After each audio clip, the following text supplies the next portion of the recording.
2 years ago, I stood on the porch, one hand clutching a stew I had made from memory, his favorite. The wind chilled me to the bone, and the gray winter sky made everything silent, as if the world held its breath. I hadn't even rung the doorbell when Clara opened the door as if she had been waiting behind the curtain. Her arms were crossed, and her eyes met mine, empty as a dry well. "You're not welcome here, Amalia," she said without hesitation, without blinking. I searched her face for a flicker of humor, a smile to soften those cutting words, but there was none. My mouth opened, but the words caught. I hadn't come to fight. I had just buried my son, her husband. I thought maybe we could lean on each other, share our pain in the silence, find some human warmth. I just wanted to see my grandson. 1 hour, one hug. Clara shifted her weight from one foot to the other, one hand on the doorframe, as if marking a line that I was not to cross. "You should go," she added.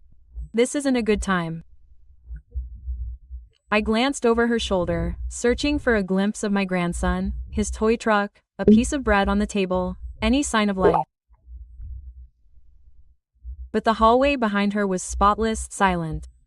"I don't understand," I murmured. "You don't have to," she replied, already closing the door. She didn't slam it. That would have shown some feeling. What did was worse was a deliberate soft close. The latch turned with a click like a full stop. I stood there frozen, the stew still in my hands. Then I turned, walked down the steps, and drove back to the one-bedroom apartment I hadn't expected to need again. That night I sat in silence. It wasn't just the surprise, it was something deeper, an emptiness that settles in your chest and won't go away. I didn't call, I didn't write. And now, 2 years later, that same fair-haired woman wants to move into my house. She thinks I'm still the same person who stood there in the cold, but I've changed, and she's about to find out just how much. The apartment heater rattled on, as if it were about to give out. I stood in the doorway for a long moment, letting the silence envelop me. Then I took off my shoes and walked straight to the chair by the window where I had left the blanket. It was the one I had bought for Matteo with little skunk drawings on it.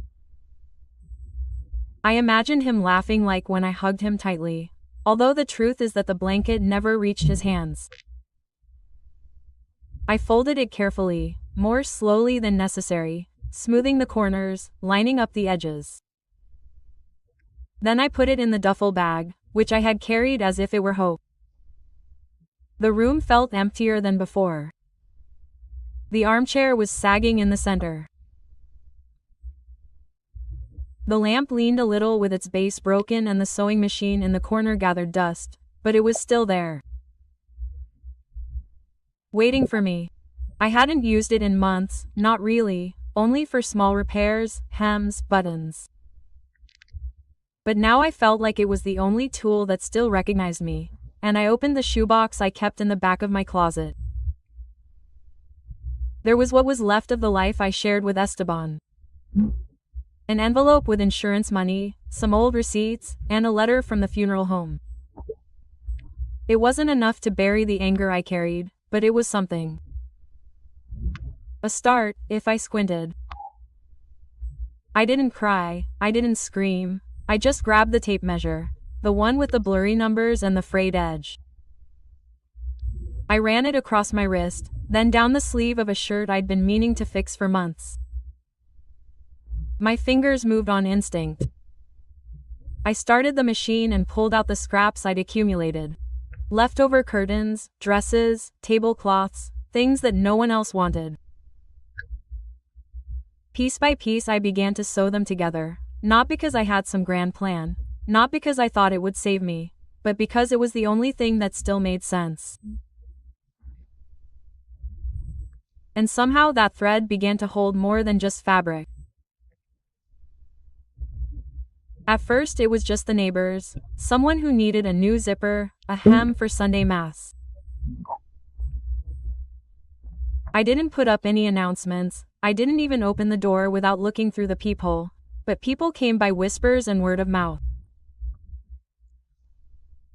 The lady at the end of Morelos Street makes beautiful work. Ma'am, I didn't mind the title. It meant I was out of her way but useful enough for her to need me. I mended school uniforms, torn sleeves, sun-faded curtains. I did it carefully, not to seek out strangers but because I knew what it felt like to be invisible. At night, when the street was quiet, I would turn the machine on low and sew with the window half open. The sound of distant car horns and the occasional barking in the alley carried on the air. I didn't play music, I didn't need distractions. The rhythm of needle and thread was enough. I charged just enough to keep them busy, but never enough to make them think I had nothing better to do. Every peso I earned went into a small ceramic jar that I hid behind the rice in the pantry. It wasn't anything special. I bought it at a flea market years ago, the blue glaze chipping off the rim. I didn't touch that money. Not when the sink faucet leaked, not when the water heater broke for a week that summer. I clipped coupons, drank instant coffee, and sewed to overcome the pity. No takeout, no secondhand clothes, no luxuries except for thread and the occasional yard of blanket. The jar filled up at first, but one order turned into 3, then 5. Someone ordered a wedding dress, another paid extra for matching napkins, and I kept quiet. I smiled when they handed me crumpled bills. I nodded when they praised my work, but I never told my story. I kept that one to myself. 18 months passed. One afternoon I uncorked the jar and counted the money 3 times. It was enough, not for a dream, but for a house. An old, tired house that I could fix with my own hands. The porch sagged a little when I first stepped on it. The veranda creaked as if the house doubted me. The front door stuck, the screen had a tear, and the gutters barely held on, but it was mine. I signed the deed with a pen that shook in my hand. Then I walked through each room with the lights off, memorizing the sound of each creak in the floor. There was no welcome mat, no smell of fresh paint, just dust and old air and possibility. The first night I slept on a mattress on the floor wrapped in the same skunk blanket I had bought for Mateo. It didn't keep me very warm, but it reminded me that I had carried love with me, even when no one else had. The next morning, I opened all the windows, painted the walls one by one, sanded down the splintered railing, fixed a leaky pipe under the sink with a borrowed wrench and a video I'd watched twice on my phone. Each fix left me sore but also proud. I pulled weeds in the garden until they blistered. Then I planted marigolds, not because I loved the flowers but because I needed to bury something, whatever it was, and believe it would come back softer. As the weeks passed, the house changed with me. The air no longer smelled of neglect. The room stopped echoing, and I stopped seeking permission. Some mornings I sat on the porch with a cup of coffee, watching the sun stretch over the street. I was no longer part of a family, but I was building something stronger than forgiveness.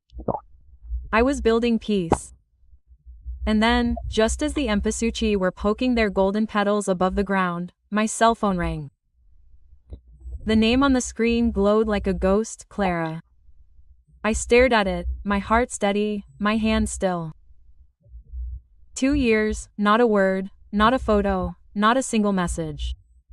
And now, suddenly, I had something to say. I answered, "Well, hello, Amalia," Clara said, as if we were friends catching up over coffee. No apologies, no hesitation, just a honeyed sweetness like honey smeared to cover up something bitter. "I've been thinking about you a lot."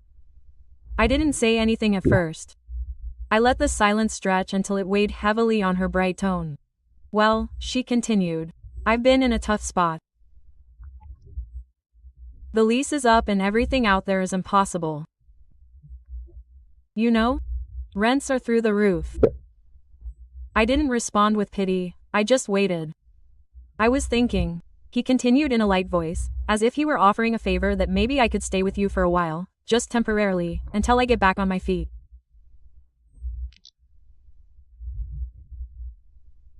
You have room, don't you?" I looked around my silent house, the empasuchiles peeking out the window. I thought about the floor I'd scrubbed with my hands, the locks I'd changed myself, the door that only opened when I wanted it to. "I'll think about it," I said softly. His voice wavered. "Sure, no pressure. I'd help with the expenses. It wouldn't be a burden." I ended the call politely. Then I went still. I didn't know what bothered me more, his timing or his tone, because nothing about that call sounded like reconciliation. It sounded like strategy, like he'd done the math and I was a better option than eviction or someone else's couch. So I reached for my old address book, not a real one, just the list in my drawer of people who didn't flinch when life got tough. There was a name I hadn't noticed in a while, Lourdes, the retired paralegal who helped me sort out Javier's accounts after he died. I called. Amalia said, recognizing my voice instantly. "What do you need?" "Help finding the truth." I said, what was it I looked out the window about as the wind rocked the empasuchiles in a clean wave about why she really wants to come in? Lourdes called me the next afternoon. Her voice was steady, but there was tension underneath. She's been evicted twice in the last year since she started. She has 5 maxed-out credit cards, minor lawsuits in 2 municipalities. And Amalia listed you as a reference on a personal loan application. I felt the air change like before a storm. "I never signed anything," I said without emotion. "I know," Lourdes replied, "but your name is out there. She's been using your name, your address, your reputation. Silently she's circling you, Amalia. You're her plan B." I didn't speak right away.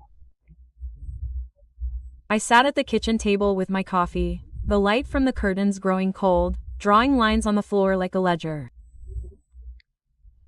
I hadn't come back for affection, I had come back for shelter. I flipped through the folder Lourdes had given me, each page another trail leading to the same truth, desperation disguised as kindness.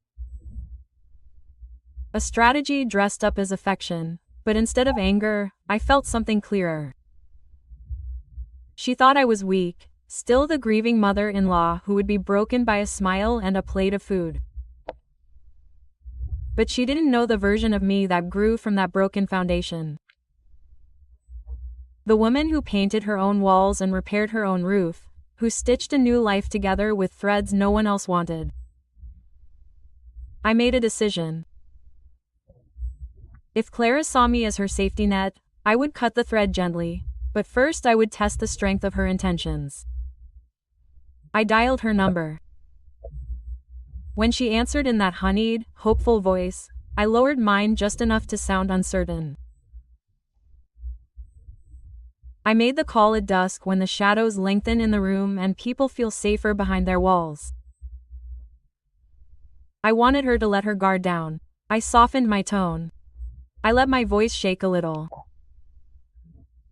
"Clara, I'm in a tough spot, behind on my bills. I might even have to sell the house." There was a pause, a moment too long. Oh, she said, as if she were talking about the weather. That's not good. That was it. Not a sigh, not a how can I help you, not even a murmur of politeness. Then came what I expected. The recalculation, maybe this isn't the best time to move. Then, she said lightly, as if she were doing me a favor by changing her mind. I thanked her for understanding. I let the call end without force and put the phone on the table. I poured coffee slowly, listening to it drip softly into the cup. The room was quiet, but my thoughts were noises. She hadn't called because she cared, she called because she assumed I had something she needed reassurance for. And when I didn't, she disappeared again. I stared out the kitchen window, my hand wrapped around the warm cup. There was a stillness in the air I hadn't felt in years. It wasn't peace, it wasn't sadness, something colder, a kind of recognition.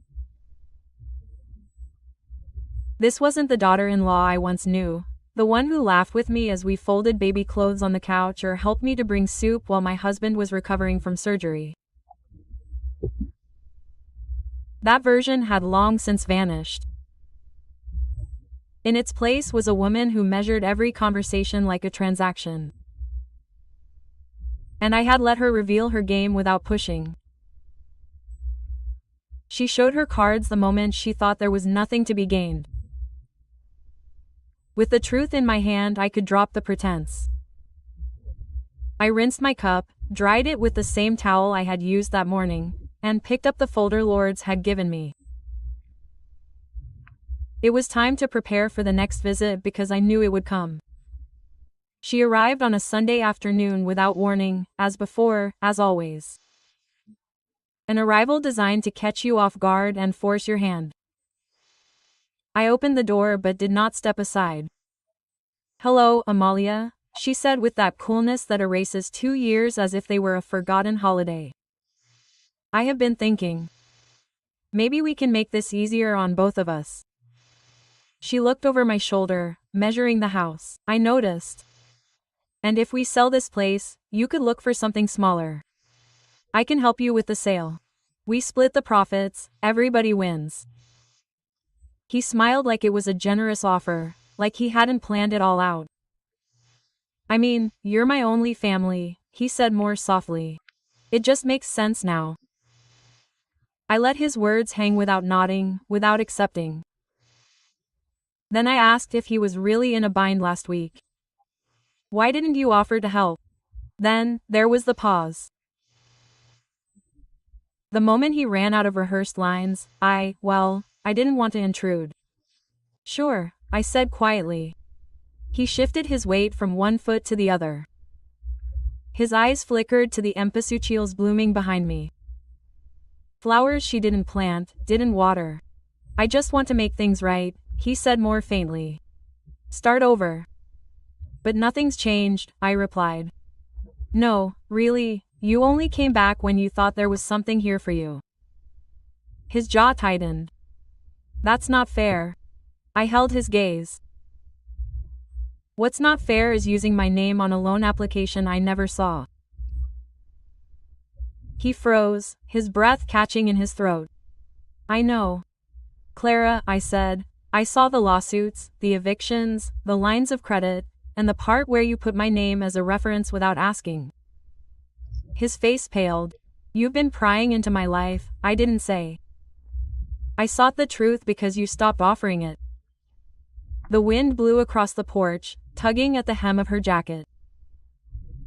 She looked smaller then, not younger, just cornered. She tried again.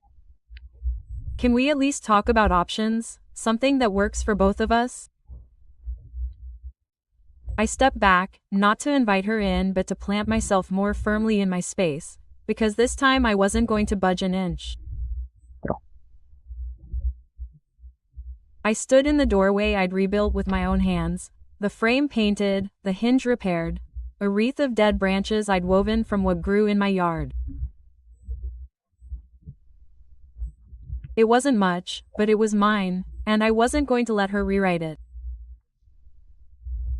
You put my name as a reference on a loan application. I started one I never saw, never authorized. Clara's face hardened. You wasted my life, I said calmly. I searched for the truth when you stopped giving it. She looked away, searching the porch for a way out that didn't exist. I have the eviction notices, the credit reports. Lords explained the lawsuits to me. Everything you tried to hide, I saw. She opened her mouth, then closed it. For a moment I thought she would cry, but there were no tears, only defense. She was desperate, she said. I had no one else. You had me once, I said. And you slammed the door in my face. She bristled. It was a bad moment. You don't know what I was going through, and you don't know what I was going through. I answered in a stone-cold voice. You didn't ask. I turned and picked up the papers I'd left on the entryway table. A manila envelope. I handed it to her. What's this? A list of administrative jobs in your area? A budget sheet, a contact at a credit counseling agency? Things that helped me when I had no more than a sewing machine and pain. She didn't take it right away. She eyed the envelope as if it were poison. I'm not here to embarrass you, I added.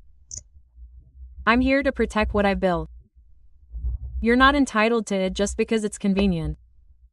She reached out, hesitated, and finally took the envelope. I'm not giving you a clear key. I said quietly, this isn't your haven, it's my home. She didn't argue.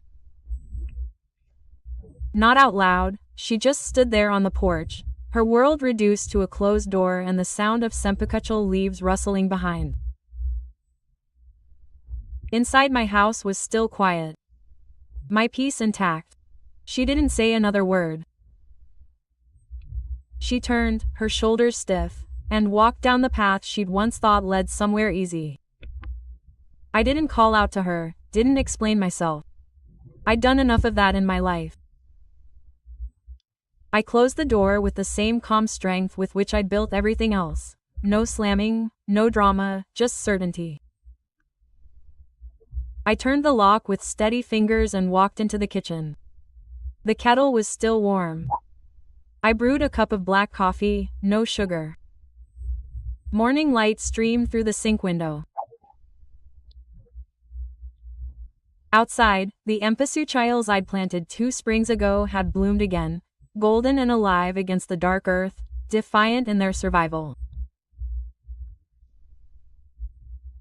I pulled a chair to the window and sat, my hands cupped around the cup, steam rising in the silence of the house. 2 years ago, I'd walked away from her door with nothing but grief and a folded blanket. Today, I sat in a house I'd paid for with stitches, effort, and silence. I had no wealth to show for it, just a porch I'd rebuilt, a life I'd reclaimed, and a peace that didn't depend on anyone's approval. There were still bills to pay, floors that creaked, weeds I was trying to reclaim, but every inch of this place I'd earned, and I wouldn't trade it for anyone's convenience or manipulation, not even hers. I didn't finish my coffee anymore as the light moved across the counter, illuminating the edges of the room I'd made. Mine.